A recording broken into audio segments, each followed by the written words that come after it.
Добрый день, дорогие телезрители! В канун Дня родного языка вот уже который год по социальным сетям и по WhatsApp распространяется эссе о якутском языке.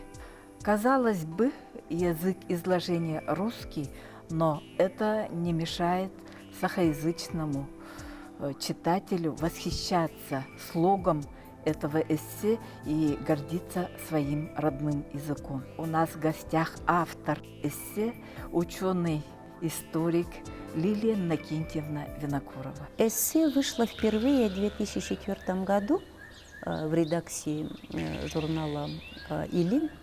Тот номер, где вышло мое эссе, завоевало для журнала «Золотое зерно». Это гимн якутскому языку и гимн народу.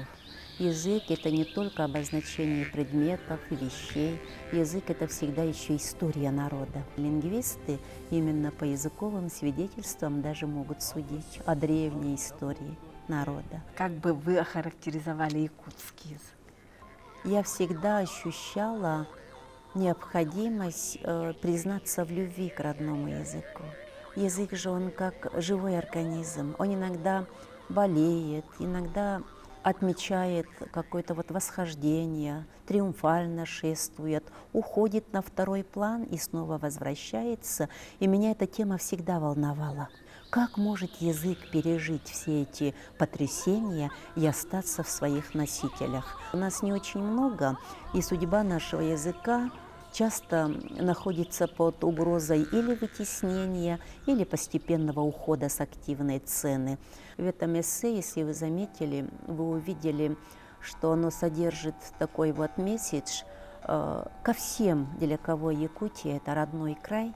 Даже если ты не говоришь по-якутски, но живешь здесь рядом, то в каждом якутянине есть небольшой такой базовый минимум. Он понимает, по крайней мере, о чем говорят, какие-то определенные базовые слова. Он интересуется нашим языком, он его уважает. И мне хотелось разделить с этими людьми гордость за свой язык, потому что он действительно великолепен, он действительно древен, он действительно настолько красив, богат, что одному человеку, наверное, даже не под силу это и осознать, и выразить. Мы все говорим на достаточно таком простом языке, потому что в обыденной жизни реальность такова, что совершенно тот старинный, изысканный, роскошный якутский язык, он, конечно, вытеснен. Он, наверное, не совсем точно отражает сегодняшние реалии, но я считаю, что язык в том виде, том старинном, классическом, язык традиционного мира, он, наверное, останется в таких художественных произведениях. Язык ведь меняется. Ведь даже тот же русский язык сегодня, он совершенно наверняка отличается от того языка, на котором разговаривали Александр Сергеевич Пушкин, Михаил Юрьевич Лермонтов или хотя бы интеллигенция начала XX века.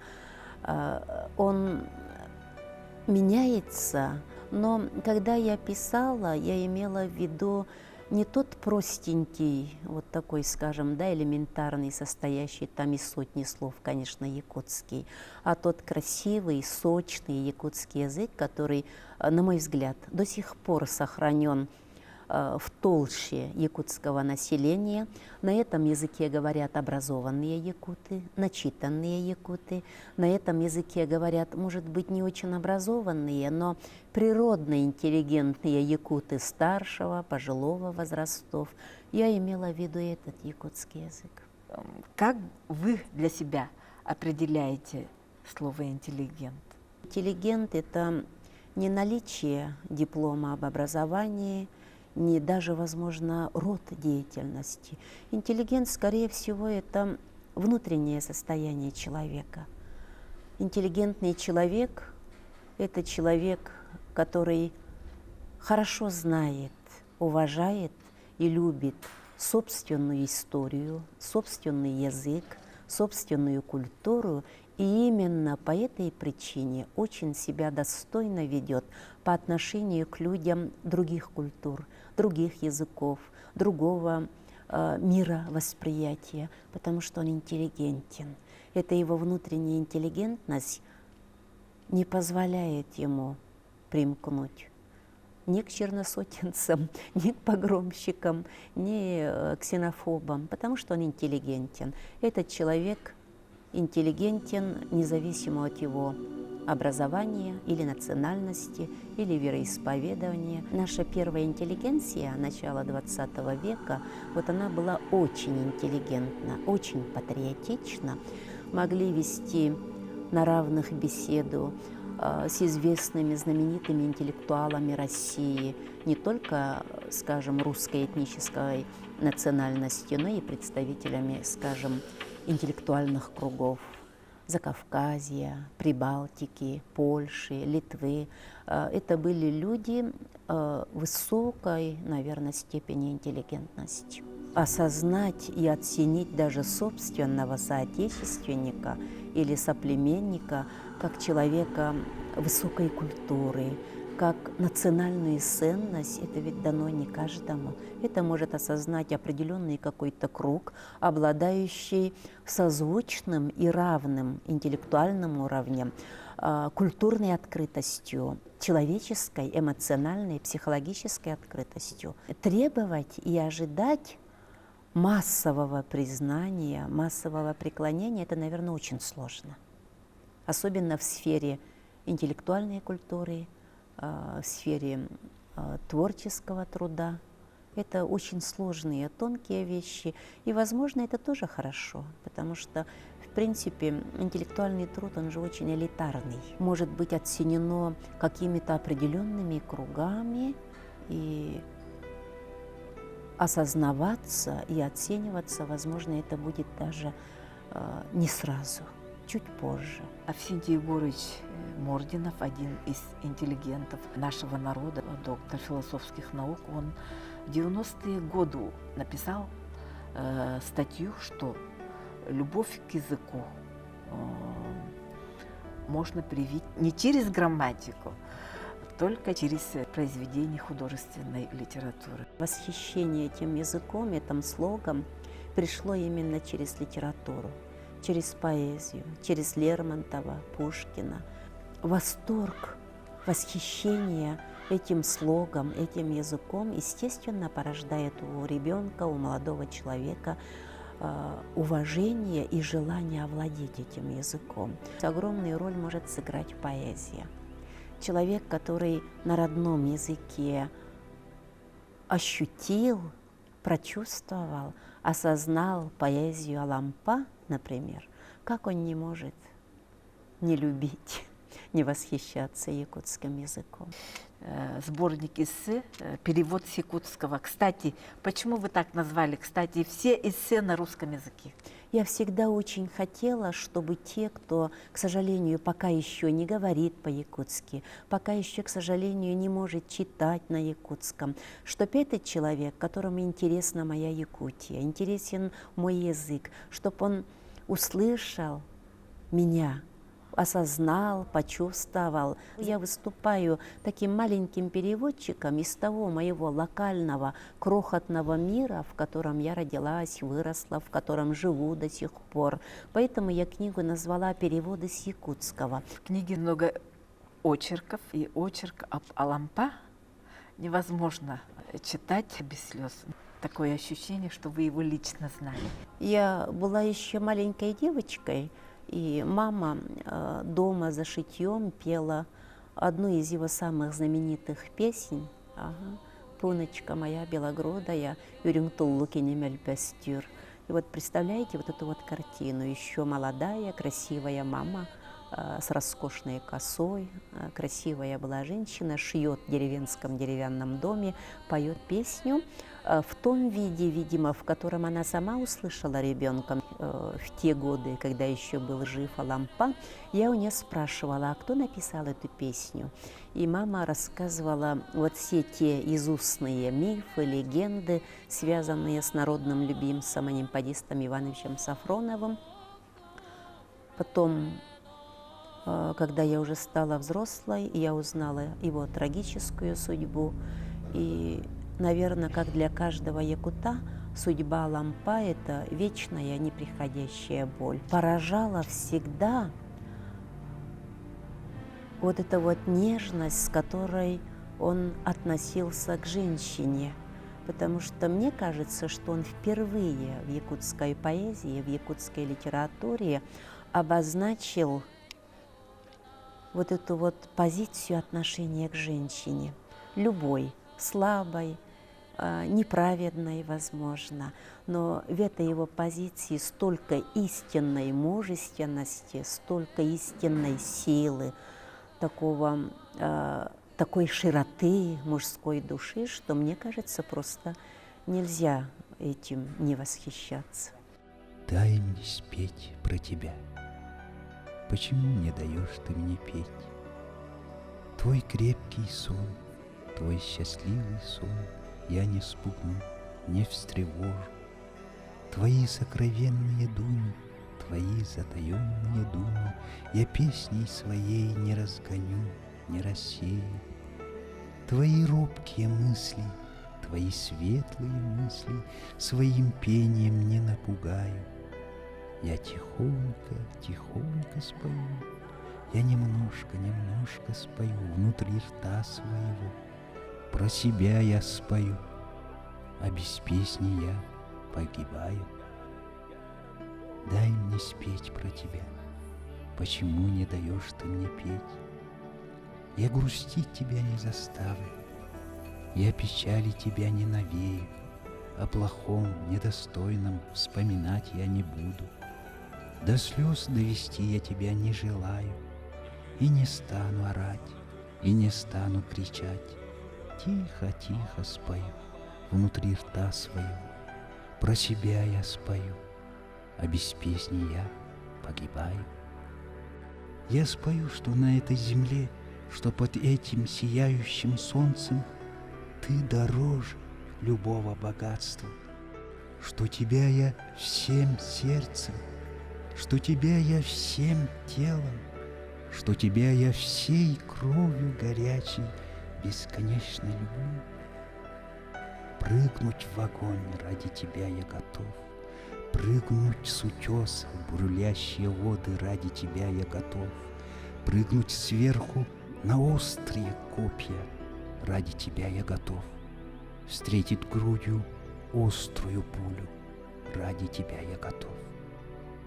Я тебя никогда и ни с чем не обижу, будешь жить ни печали, ни горя не зная. Так позволь, я тихонько, тихонько спою внутри рта своего, про себя я спою, а без песни я погибаю. Алампа любим нашим народом и очень распространено в нашем народе, да, вот такие вот маленькие рассказы, былины о нем, о том, как он из Соловков приехал в Иркутске, и о том, как встретил он случайно земляка и так далее. Вот эти рассказы о его последних днях, когда он попросил свою Евдокию, ну хотя бы пройти по улице, чтобы он посмотрел на нее. Конечно, разное отношение к Евдокии, а Алампа он всенародно любим. Как вы думаете, почему? Это большая тайна, я вам не могу объяснить, но даже вот в годы позднего социализма в якутских деревнях рассказывали об его жизни легенды. Это, наверное, огромное счастье для поэта, чтобы остаться в памяти своего народа. Алампа, он вне времени, вне оценок, вне суждений, потому что он талант от природы, это дар, высокий, редкий дар. Это подарок якутскому народу в начале XX века. И я думаю, Евдокия Константиновна осталась в истории именно как женщина, которую воспел Анимпадис Иванович Сафронов. А судьба поэта и его собственная биография, я считаю, заслуживают того, чтобы народ его продолжал любить даже сегодня, через многие десятилетия после его ухода. А вот вы пишете вот тут страшные слова. Он проклят мучительным своим даром. И тут же пишете, вознесен божественной отметиной над обычными людьми. Помните, у Платона Алексеевича Аюнского есть фраза на якутском «Тыл джала он на тыл сара». Счастье владеть словом, и это мука держать это слово, владеть им. Большой поэт, он всегда мученик, потому что он осознает свой талант, свой дар. Он выше нас всех, средних, обычных людей. И его жизнь, его биография, она уже ведома его талантом. Истинный поэт, он живет так, как просит его душа, его сердце. У французского поэта Шарля Бодлера, по-моему, есть строки о том, что судьба поэта в нашем будничном мире – это все равно, как раненому альбатросу со сломанным крылом идти по палубе корабля, на которой столпились малограмотные простые моряки. Вы сказали, что живой организм, да, язык. И владеть вот глубинным, поэтическим, философским якутским языком не всегда есть благо для обывателя, для обычного человека. То, о чем вы говорите, это закодировано в нашей национальной культуре. Я редко раньше задумывалась о том, из чего состоят наши страхи и наши запреты. Меня всегда удивляла вот такая привычка скрывать свои таланты. Люди скрывали физическую мощь, люди скрывали дар пения, дар творчества. И чем дольше я над этим думаю, я прихожу больше к двум таким вот выводам. Первое – это, наверное, инстинкт самосохранения, потому что дать вырваться тому, что в тебе заложено верхними духами, высшими силами, это всегда рискованно, потому что дальше ты уже себе не принадлежишь, тебя ведет эта сила. И второе, наверное, обусловлено, вот у нашего народа, у якутов, очень сильно развито защищающее чувство. Защитить ребенка, защитить девушку, женщину, это вот просто одно из компонентов, одно из, наверное, составляющих традиционной культуры. И якуты очень боялись громко говорить о способностях своих детей, и не только своих, о талантах детей соседских. До сих пор в традиционном мире, отдаленных маленьких деревнях, не принято громко говорить о том, что этот ребенок одарен. Якуты говорят «улаханнык саңарамаң». Это у русских есть выражение, чтобы не сглазить. В традиционном мире каждого народа, а так как мы народ старый и народ, долго проживший достаточно закрытом, замкнутом мире, у нас, видимо, это просто дольше сохранилось. Так как якуты осторожно используют слово, очень деликатно, очень тщательно подбирают слова по каким-либо серьезным поводам. И когда они говорят о своем будущем, о своих детях, это ведь надо слышать и ощущать. И здесь, наверное, хорошо себя манифестирует вот это вот отношение к поэтическому дару. Потому что то, что вы сказали, Рыгыт Джаласох, талантливо поющий, редко бывает счастлив в профанной, обыденной жизни. Вот это выражение, наверное, родилось неспроста. Это, видимо, порождено многолетним, многовековым опытом народа. Когда человек талантлив, он всегда же живет немножко не в этом простом, обыденном мире. Он живет в том мире, где есть только радость творчества. Поэт часто бывает в обыденной жизни не защищен, не закрыт, не обеспечен, недоволен. В русской поэзии есть строки: словом можно убить, словом можно зажечь, словом можно за собой полки повести. Также и якуты очень осознают силу слова. Слово – это всемогущее оружие. Словом действительно можно убить, словом можно уничтожить, словом можно сломать тот мир и ту любовь, которая только что тебя окружала. Словом можно лишиться уважения, или вовремя сказанным словом можно спасти хрупкий, зыбкий баланс между, скажем, мужем и женой, между влюбленными, между отцом и сыном. Словом можно найти взаимопонимание между яростными оппонентами. Словом можно помирить даже народ. Это сочетается вот с сегодняшними реалиями, когда все на показ.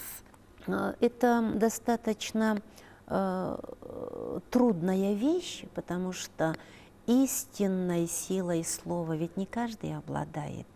И каждый, даже простой человек, он понимает, когда с ним разговаривает искренне.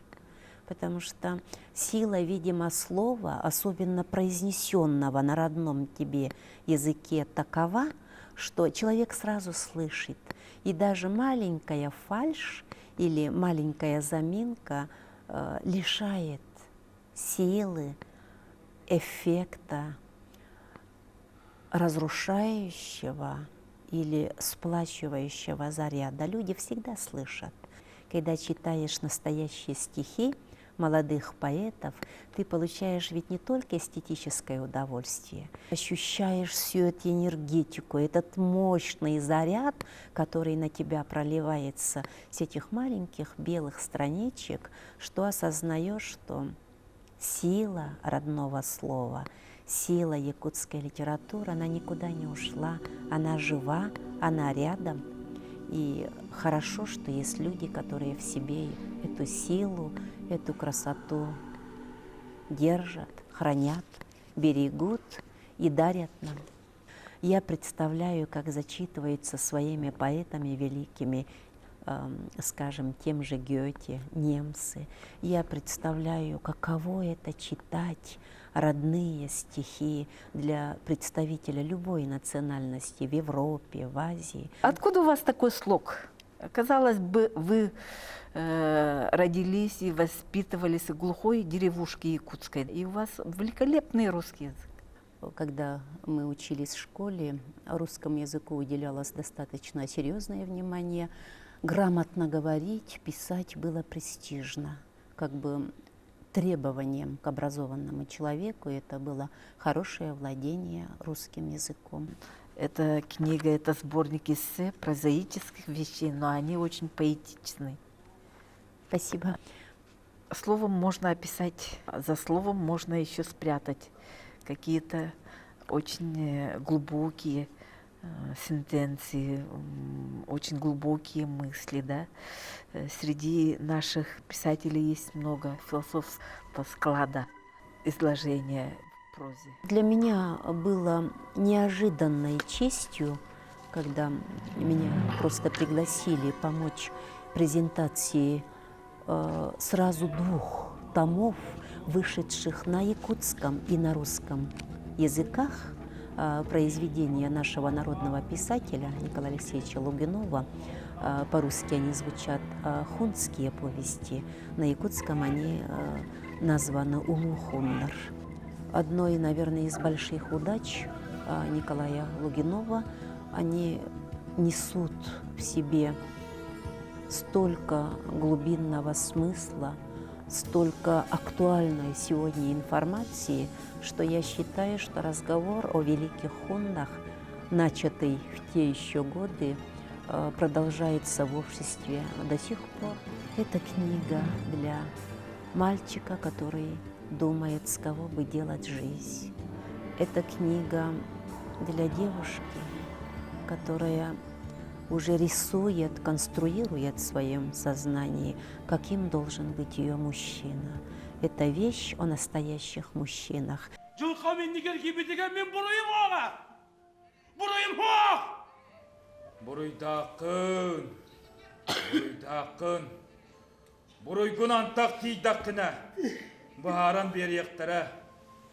Общество тоскует по настоящим людям, по-настоящим мужчинам, которые могут держать слово, по-настоящим воинам, которые могут удержать крепость.